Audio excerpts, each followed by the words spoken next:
Welcome back to the grim darkness of the 41st millennium. I'm Inquisitor Temperance Price, keeper of the Inquisition's Black Library, and this is the third volume in a report on the Valentyne Heresy, an actual play podcast set in the Genesis adaptation of Warhammer 40,000's Dark Heresy RPG.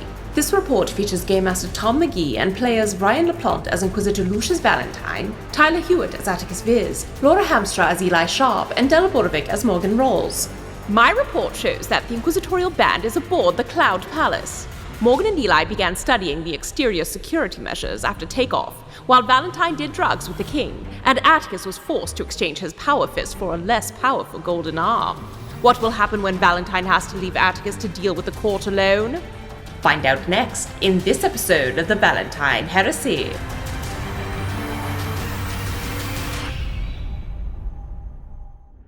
From the private journal of Von Van Houten. We simply can't make it here on this planet anymore. These people, they just take, and no matter what I do, no matter what we try, it's simply impossible. They will strip the flesh from our very bones and then demand more. Hopefully, we'll find something better out in space. Morgan, you are having a very important relationship conversation with your one true love. Yep. Sacator Voidstain. Yeah. Who has realized that you've been lying. He's picked up on the lying. He just didn't understand what you're lying about. Yeah. And as a result has asked how someone so beautiful could be in love with someone such as him. Perfect. And him saying that instantly clicks things in Morgan's brain, because Morgan was paying attention to looking around at stuff. In her mind, this is a critical mission point. She comes across as cool, but in her mind, it's like, we are so close to mission things, and I need to be available and ready and vigilant anytime Valentyne needs something, because we're so close to what we actually need to do. And she's like, she thinks I brought Voidstain because he's good cover and in case we need another body for something. But him asking that or like picking at her being secretive is like annoying and not part of her plan. And in her mind, she comes back to fully to herself of like, I need to stamp this out as hard as possible. Like, I need to surgically strike this with all of the information that I have in order to get him to stop and go back to being my cover and being chill. So, but none of that plays across her face. What plays across, she does tighten her grip. She grabs Voidstain's hand and she tugs him over to the side. And then she kneels down a little bit, like how you're not supposed to talk to short people. But she kneels down so she can get exact eye line with him. Is he that short? He's pretty short. She's tall. He's like 5'3" probably. So, Morgan's got some height Morgan's like 5'10", 5'11". So, yeah. So where's a heeled boot? Like, yes. Yeah. Okay. So she puts her hands on either side of his head so that she's staring directly into his eyes. And she's making facial expressions like sad and shocked. But her eyes are just, they go through him. Like, she always has cold, dead eyes. And even as she's like looking at him, she's not even looking in, like, she's looking with her eyes to his eyes so that it looks like she's looking at him. But she's actually just thinking about like Valentyne and his like dead stare, because what she's actually thinking about is like, this mission is important. Like, stop it, is like what she's thinking in her head. But what she says to him is, with her sad eyebrows, It pains me to hear you say that. I wish that you would not take my secretiveness personally. As you know from our fortuitous meeting, we both share things that cannot be shared with others. And none of that has anything to do with the love that I have for you. Please do not speak of such things ever again. All right, let's get that deception going. It's the nicest shut the fuck up I've ever heard someone say. Just like... Yeah. Okay, so difficulty of 2 because he wants to believe. Yep. Get a boost for mentioning the heresy. Yep. That's a good in. That's a good, we've shared an experience that no one else can sympathize with. So yes, that will exactly. get us over this gap in our vibe that you're alluding to. Yep. We did have 2 threat from Ryan, so I'll give you 1 setback Okay. from his magical triumph of learn the serial number, make, model, and assembly line where arm was produced roll. I think that's it for me. Okay. Yeah, I think it's pretty in my favor. And the only other thing that she would think to say, like pausing this, is just, as we both know, beauty is more than just skin deep. Just alluding to the things that he knows about her. I'll give you 1 more boost for that barbarian at the bar. You're very well accustomed to having to long-term manage the affections of someone such that they stay on the line enough to continue to tip well and come back to the bar, but not so far that they make a move and make things awkward. So I'll give you one more for that. Okay, that's Get a it. gender boost for that. Yeah, that's where she's at. Gender boost. All right, I'm just gonna roll it. All right, here we go. 4 successes, 2 advantages. And tears in his eyes. He just sort of looks, I was going to say up at you, but it's straight at we're you. straight You on. Hold his face in your hands like he's R2-D2 and you're putting like the Death Star plans in him. And he straightens up a little bit and he says, I'm sorry, you'll have to excuse my momentary lapse. Seeing the displays of confidence and power over the past few days, from the ruggedly handsome Lord Van Houten to the somewhat villainous other folks who nevertheless all had their plans and things, I can't help but sometimes feel like I'm just being dragged along on this adventure, that I'm not contributing, and so I'm afraid my doubts got the better of me. But you have shown me the error of that thinking. I was, of course, thinking with vanity and ego rather than with my heart. And since you have cured me of that, I have a very important question for you. And he sinks down to one knee and produces a very ornate ring box. Oh, fucking idiot. And he says, I had a very fancy one made for Duke Wixthrop, but I thought you might appreciate this one that has been in my family for generations. It was made by, well, someone long ago and survived many, many horrible things. I've made sure that it is appropriately sanitized of any heretical anythings, but it has been in my family all the way through our troubles and is the one remaining artifact that makes it through to today. And he opens the box. It's just a very basic ring. There's Okay. nothing I was like, is there cooler. something weird about this? No, he didn't want to give you a ring that's like, the last person to wear this was a chaos mage. I hope you like it. If he had revealed the seed, I was going to fucking die. It's just on a ring. It fucking sucks. It was like, oh, God damn it. Yeah. Proposing at my wedding reception. Fucking the audacity. At least he didn't wear white. Strong chode energy coming off of this guy. Yep. And Morgan puts her hand over the ring and the ring box and closes the ring box and takes it and puts it in her pocket and says, "This between us will be another secret we share. We will have to spend time alone later to celebrate." And Like, just I like don't want to fucking deal with this right now. face lights up, and he says, "Well, it's okay, all right." And then he stands up and he dusts off his knees and he says, "Well, okay, we should probably get back to our patrol stroll to make sure there's nothing nefarious afoot. If anything does happen, today. I wanted to make sure that I didn't have any regrets. You know, as you know, I'm trained with the blade, and I have no blade. So if things go down, I'll have to rely on you, my dear. But this unburdens me. This is wonderful. Oh, what a happy day for both your friend, the Duke, and us.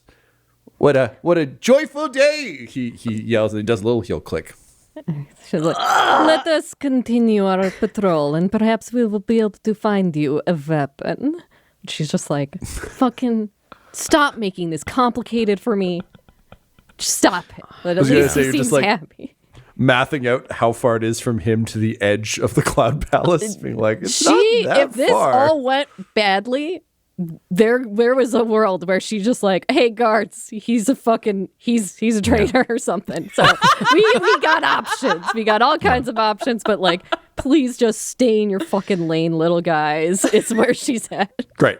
So he's just very, very happily walking along. The only distraction you get now is that every so often you look over and he's like just starrily staring at you. That's not a distraction. That she likes that part. She likes that part. That's of it. great. Yes, that's nice. That's leverage. Cool. That's valuable. Yeah. Aside from managing his feels, Morgan, what would you be doing on this pastrol? Yeah, that's just back to Toby Vision trying to see, like, math out the levels, see if there's any secret compartments, see if there's just anything as we were walking that from a different angle or a different height that, like, is helpful. But obviously not flying him in a place where he's going to get shot, keeping him nearby, but just basically using, like, his eagle vision to look more specifically at things. Like, I don't have any specifics, but it is just more of a, like, being laser focused on what these areas look like or different compartments or places where people are coming and going from. Like, are there secret walls in this place? Are there what of the layout can I ascertain, basically? All right, let's go with I always have a hard time deciding which of these I want. So either a streetwise or a skullduggery, I think, would fit this. Great, I'll take a skullduggery then. Sure. So you're doing this through Toby, but it's your eyes, correct? Yep. Yeah. Okay. So skullduggery, you get a setback for the tactical nature of this, in that Toby has to be avoiding any potential security and anything else. You can get a boost for the aerial angle on this, makes it a hell of a lot easier. I'm going to give you a setback for the nature of the building, Right. Because it's kind of built specifically to dissuade this. I'm going to say this is a difficulty of 4. Okay. Just because there's so many factors kind of at play. And then you can take any other standard Toby Morgan boosts that you... The only thing I could try for is it's the same thing that Toby has the auspex in him that gives me boost, but that's for perception, so... No, that would apply here. Okay. All right, so that's it. That'll just roll it straight. I'm not doing anything else to it. Whoa! 1, 2, 3, 4, 5, 6 advantages, or 6 successes, Oh, 1 wow. advantage. Okay. Woo! I've never seen, almost all the bad dice came up blank. That's Hell incredible. yeah. Toby downloads the Prima guide to this part of the game, and it's just Toby like, here's map. the full layout. Yeah. Download map. God damn. Between the Valentine Triumph and this, I did Might as well not just anticipate. That was a hand pretty you the module. straight roll. That's great. Yeah. Okay. Stop saying that. My failures and despairs cancel out so much. You know, it's wild. All right. Fair point. Fair point. be You like are for on your that. third character. I suppose, Yeah. temper that a little bit. So yeah, Toby is able, I think, with the patrols particularly, but also with occasional revelers kind of bursting out of things, to get a pretty clear sense of the layout. And it would seem that there are no one is coming and going from the second level. So what Valentyne now knows to be kind of the security level. There aren't any. There's no one coming and going from that. From the main level, Morgan, you can see that there are the equivalent of almost, I guess, patio doors Okay. that are built into the like flush to the edge of the wall. They aren't really discernible at a glance. Yeah. But it's very clear that people have the ability to pop out for like a smoke or to like hang out and all that sort of stuff. So you can see that there are on sort of the front of the building, there are none. On the, you and Voidstain are walking west. So on the west side of the building, you can see another kind of central entrance, as well as two of these sort of smaller secret entrances. To the north of the building, which I guess Toby can kind of get, I'd say, based on the flying at kind of distance, it's too big to do a full loop sweep. unless you're very, very high up. To the north, you can see there's a number of more. There's a fence on the diagonal dividing the west and the north, and you can tell that the north is a little bit more functional. There's less aesthetic to it.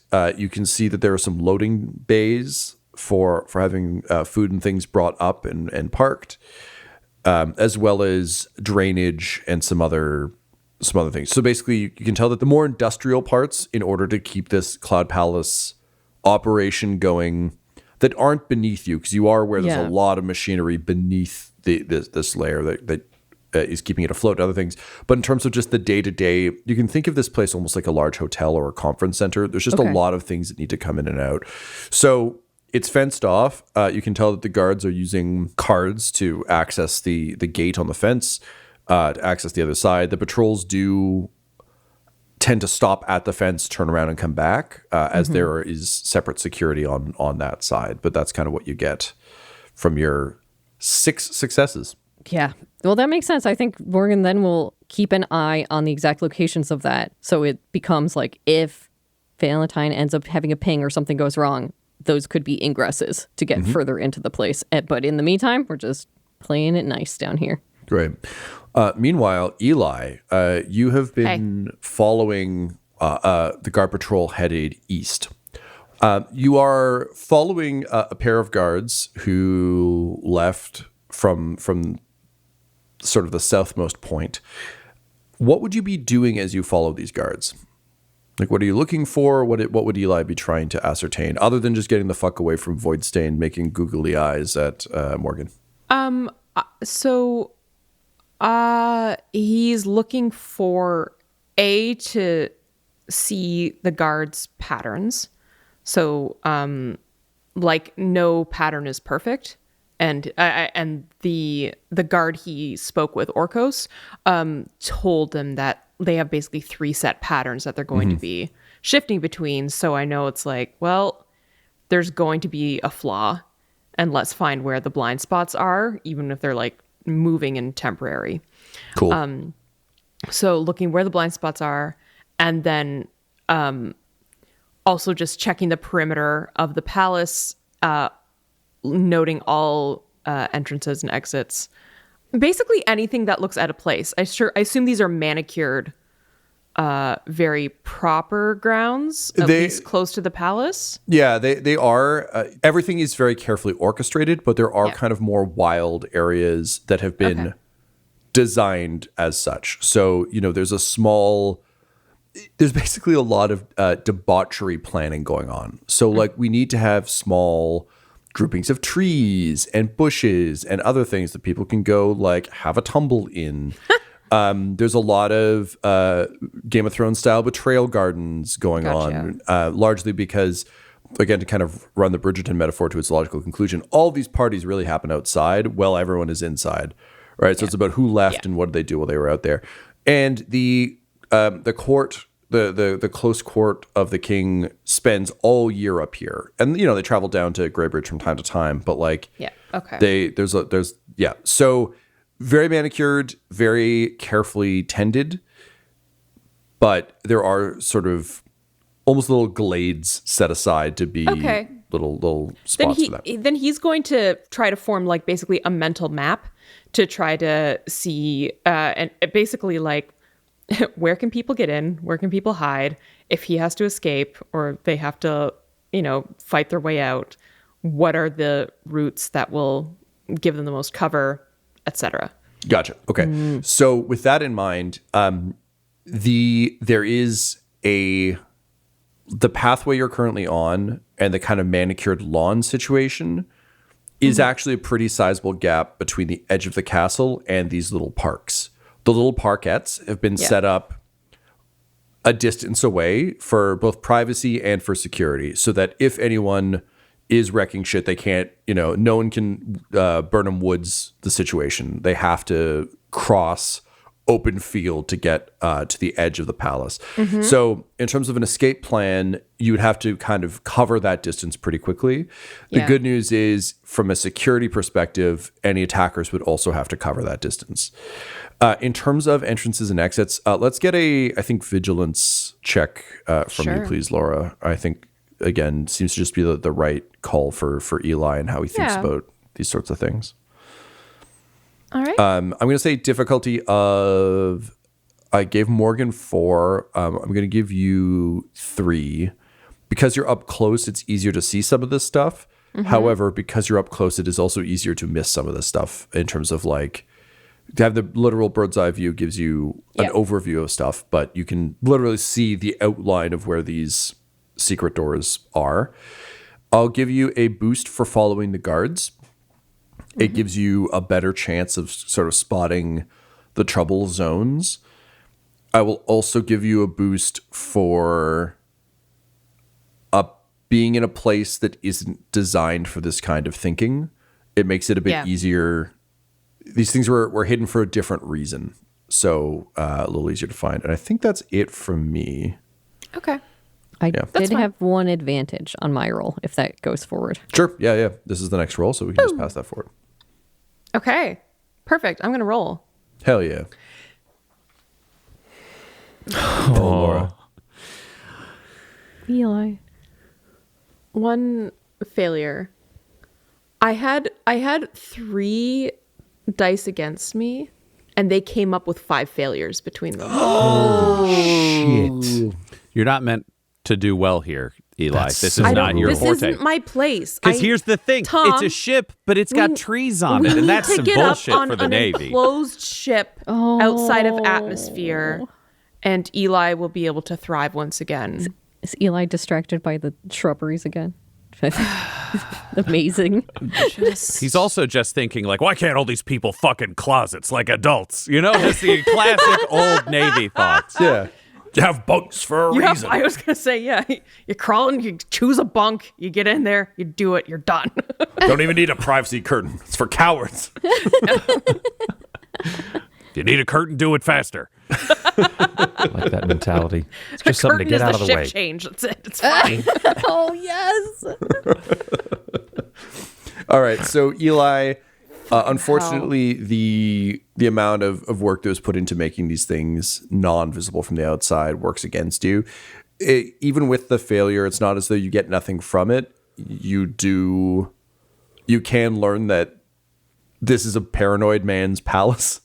Okay. So he's an idiot, but he has applied that particular brand of paranoia to making this place pretty rock solid.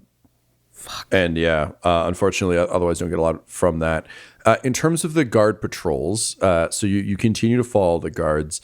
I'm not going to make you roll for this because it's pretty obvious. There's also a fence. You reach the fence on this side.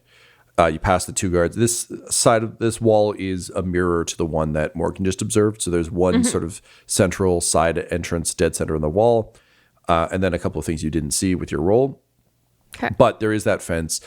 You see the guards approach the fence, turn around, and start coming back. And I think to you, this presents the biggest tactical issue for them. Yeah. Which is that they are really trusting that whoever beyond that fence is doing their job, and vice versa. But it also likely means there's a gap depending on when they hit the fence and the other team hits the fence on the other side. So currently, between you and Morgan, you have a pretty good understanding of the south, east, and west perimeter. You have very little understanding of the more industrial north perimeter. However, you have identified a fairly serious flaw, at least in the takeoff pattern. That said, the Cloud Palace is rapidly ascending, so you should be at cruising altitude soon, at which point the sort of party patrol situation would take effect. Okay. Are we going... I assume we're not going high enough to like feel significant altitude effects, right? No. Okay. Just high enough to get away from the rabble. Ears pop a little bit, and then Yeah. It's like going up a mountain. You gotta, pop your ears. One of them maybe doesn't for a bit. Maybe that's why you don't see the doors. That in the mazes. Cool. Okay. Is there anything either of you would communicate? Again, you're all on microbeads, so if there's any of this you would want to communicate, you can, or we can cut back to. Yeah, I think that if anything, it would just wait until they pass back around, and then Morgan would share that stuff with Eli, just of like, oh, look at the people on the upper floors looking out at us, like, ha ha ha ha. But nothing back to Valentyne and Attikus, because it's like only if we really need to and only in a dire situation. So it's like storing this information to give back to him if he reaches out, but we're not going to bridge that gap, especially at this part of the mission. Great. And okay. Eli will just communicate his observation that the guards are still overconfident in their own abilities and their own plans. And that provides option to take advantage of that. Yep. Nice.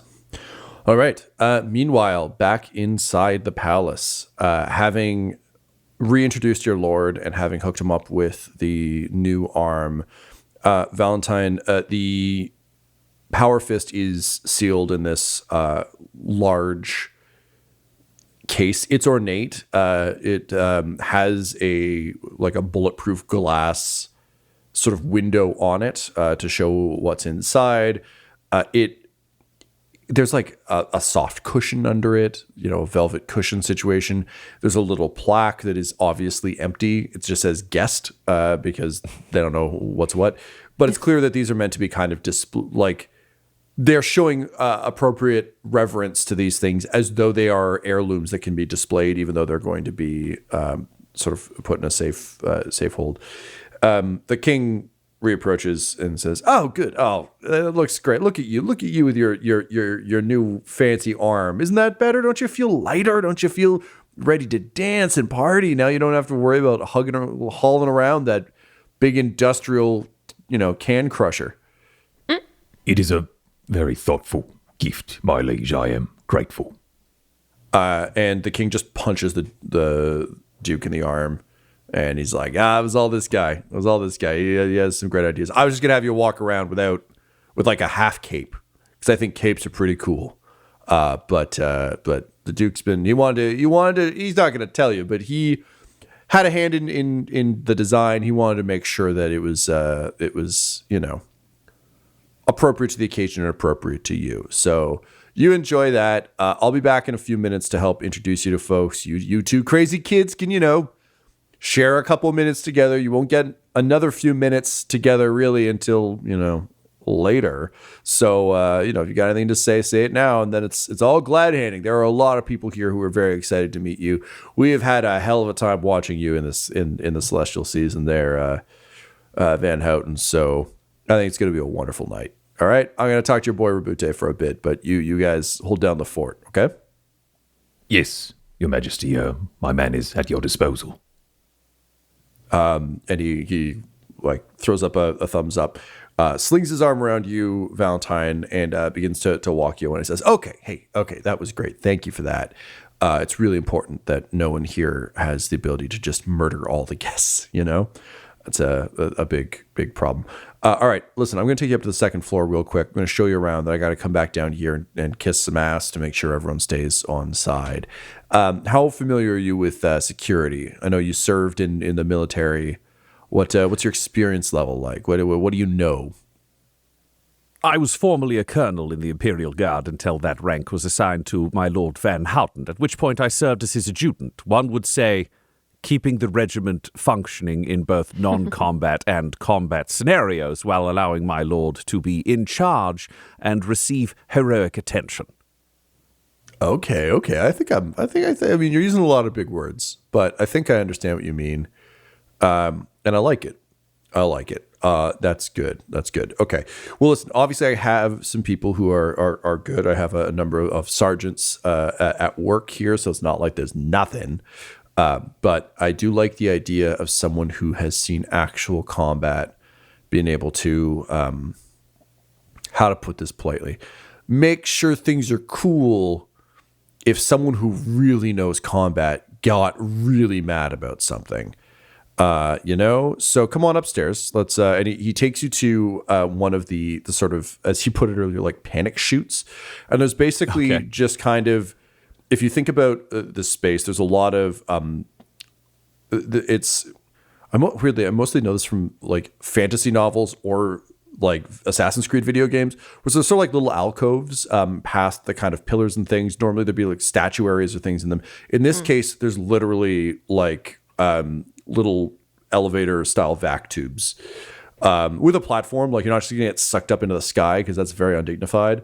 But they're basically just like fast elevators up and down. So he goes up and he pulls out a small fob and that he's got on like a like one of those retractable keychain things.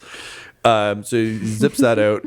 Taps, he says, "Oh shit, yeah, I gotta get you one of these too. So this will give you access to these elevators if you need to get, punchy there or get at your pew pew stick or your slashy thing." All right, let's go. So he brings you into the tube, and it just very quickly pops you guys up to the second floor.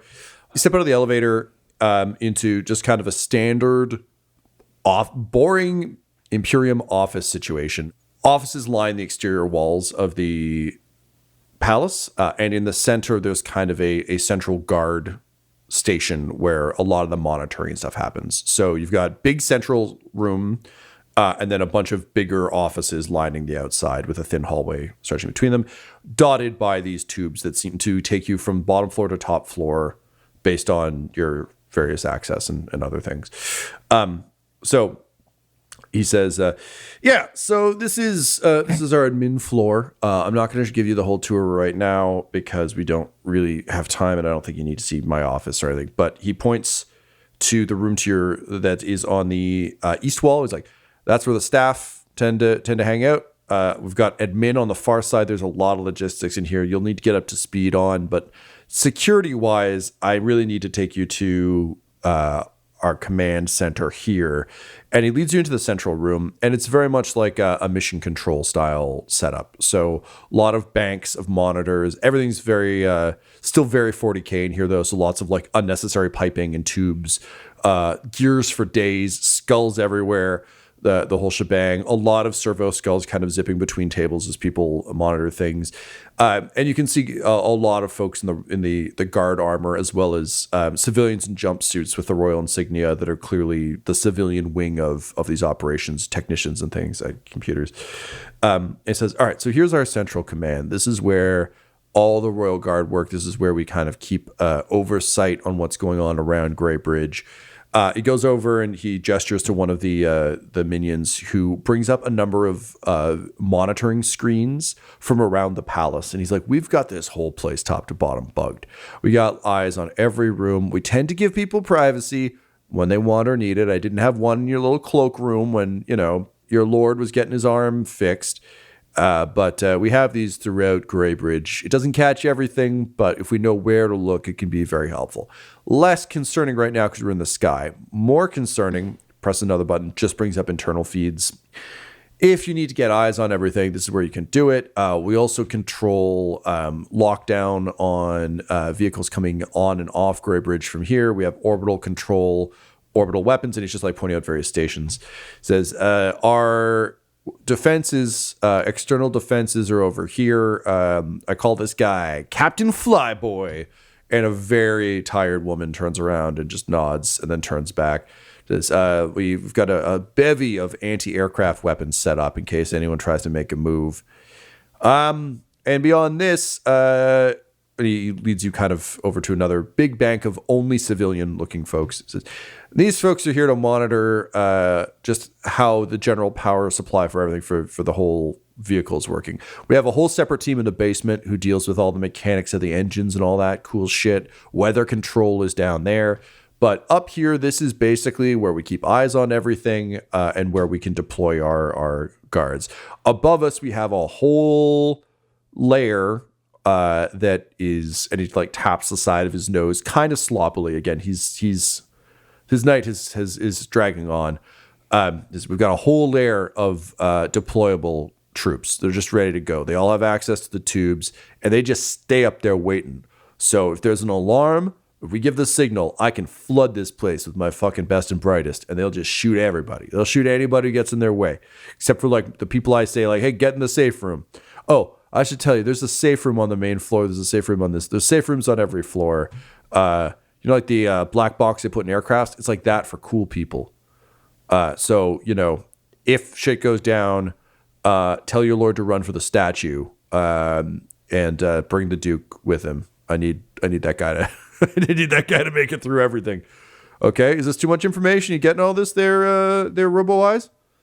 I'm tracking everything, my liege. Yes. Great. All right. Do you have any questions about this shit? I gotta go back downstairs to the party. I want you those robot peepers of yours up there. I want you looking around. I want you keeping an eye out. And if you see anything untoward, you stop it. And if you see any gaps that no one giving commands might do, you got to fill them, because I worry that maybe I may have pissed off the wrong people, and if I did and they're coming to get me or get us, then I really need you to have my back. You got my back, right, Rabute? Absolutely, to the death, sir. Is there a place we could speak briefly in private, sir? Yeah, okay, but we gotta make it real quick. I gotta get back downstairs. Here, we can go to my office. And he opens the door to the command center. Along the north wall, you see there are two, for lack of a better term, exterior-facing offices. It's very clear that the king has proper, fancy royal chambers upstairs, but this seems to be his kind of succession corner office thing where he's got a big desk. It's where he's projected a few of his video calls from, and you notice as you approach that the office next to it has a nameplate for Forrest Pollard, as well as an Aquila drilled into the wall above it. The office is empty, obviously, but he brings it into his and they're opens the door to the clank of bottles and says, "Oh, don't mind those. It's been a long few days. All right, what do you want? What do you need?" I want to make sure I'm understanding exactly what you're saying, my liege. What I'm about to say may sound vaguely heretical. Is that a problem, sir? Oh, it's a huge problem. I love our little baby birdie, and he does sign of the Aquila. Says, and do you think is it gonna make the big guy get off his chair and come here and punch me in the dick or something? No, of course not. I don't give a shit. What is it? What? Oh, this is such a relief, my liege. Are you saying that Forrest Pollard may be assaulting this palace, and I need to prepare in case he comes here? No, of course not. But if he did, I might need someone with some kind of background in fighting stuff who isn't the current face of the future of Greybridge, who I can't really get to do this. Otherwise, I'd have the guy with the arm out there swinging fists. But yeah, it's not like him to just disappear. I mean, he's a relic that has been with my family for a long time. And I thought he and I kind of had a good relationship, but I'm learning. I'm learning that maybe, just maybe, playing with the fire that is the Space Marines has a tendency to maybe get out of hand a little bit. And I kind of thought he would do what I say, but it seems like he might do other stuff. And I'm a little concerned what that stuff might be. No, we might be fine. Maybe I'm just paranoid. But if a Space Marine did attack today, what you got? To be frank, my liege, you have extensive security forces, but without a refined command structure in a crisis, and many of them would defer to Forrest Pollard. My suggestion would be that you place me in full command of the security forces here. If I fail, you can blame me and execute me later, but if it is necessary, I can make that movement. If I'm allowed to move armed, if I'm allowed to change where they are positioned, to focus these cameras on the places where threats could be coming from, I could begin active surveillance now. If you believe the threat is only from without, that is easy. If you want me to work within, that is also acceptable. The only things I need to know are what can't your people see? Where are the places on this ship that are, shall we say, no-go? And was Forrest Pollard aware of those? Because if so, then he is likely to strike from a position where the rest of our forces aren't able to be there. And if that is necessary, who on your list of security guards is, shall we say, expendable? Because we can have them guard the things they aren't allowed to see and then remove them at the end of this. This is doable, but if you are trying to defend yourself and this ship from an Astartes, I will put myself in the way. I will put your men in the way. But if they hesitate, if they make a mistake, if they do anything other than exactly what they are told, everyone on board here is dead. Worlds 10 times this size have been defeated by a single space marine. I know this because I've been part of crusades alongside them. The other thing I know is they can die. And like he goes from like really pale to just like manically grinning. He's like, okay, you see, this is what I was hoping I could get from you. This is the shit we're talking about. Okay. All right, good. All right. Well, listen. We just met. And I really want to believe that you're my guy. And he opens his desk and he pulls out one of the injector guns. He's like, so this is a little loyalty test, okay? I don't know you as well as I want to, but I kind of need you to haul my ass out of the fire. And I have riches and I have titles and I have all sorts of cool shit for you. Hell, I'll make you a lord of this place when all this is said and done. I can give you, there's a bunch of dead lords out there. I can just assign you one of their houses or some shit. In the meantime, though, I'm going to need to put a bomb in you so I can make sure that you don't fuck me. Is that cool? That's got to be cool with you, right? If this is what's required, this is what's required, my lord. Oh, hell yeah.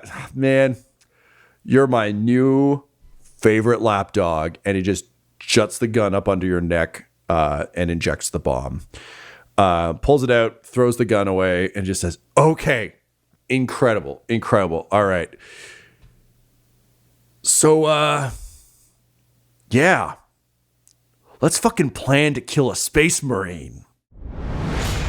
This episode of the Valentyne Heresy features the voices of players Ryan LaPlante, Tyler Hewitt, Laura Hamstra, and Del Borovic, alongside Game Master Tom McGee. This episode was edited and mixed by Laura Hamstra, and the Valentyne Heresy's artwork was created by Del Borovic at delborovic.com. That's DELBOROVIC. Our theme song is The Hordes by Megan McDuffie, and our ad breaks use the tracks No Control and Chiefs by Jazzar, JAHZZAR. All of their music is available at freemusicarchive.org. For all things Dum Dums and Dice, including merchandise and how to join our Patreon, you can visit dumdumdice.com or find us on social media at dumdumdice. That's DUMBDICE. Ave Imperator, and death to all the heretics. Dum Dums and Dice has to give a special thank you to the supreme beings of our Patreon at this time: Christopher Little, George Dolby, Richard Cranium, Gavin and Abby McDonald, Logan, Fire Unfriendly, Grandma Likes D&D, Alan, Stabby Stranger, Glitch Trick, Flynn1138, Alarain Okapi, Schrodinger's Pepper, Madre de Gatos, Lady Maiden, Garbo Ape, Locke, Sam Schaefer, Waffle Marine, Dagger Rain, Rob L, Dia De Los Hoodless, Squishy Werewolf, Remy, Funky Head, Nomad, the Wise Paladin of the Badlands, Accent Therapeutic Services in Florence, Kentucky, Lael, Shulzari, The Long Family, Jordan Oliver, Richard Wright, Brittany Fenwick, Alex Parr, Old Man Mojo, Dragonfly, The Body Barrelers, Megan Werner, A Man Out of Time, Curtis at FingerTechRobotics.com, Panda24NN, Shendra D, Your Homeboy Bones, the Gator family, Ellis Hatch, Odigenous, Dan the Welshman, Afflicto Gaming, and Jill and Noel LaPlante. If you want your name to be added to this list, you can join our Patreon too at patreon.com/dumdumdice. Thanks to them, and a little bit of thanks to you.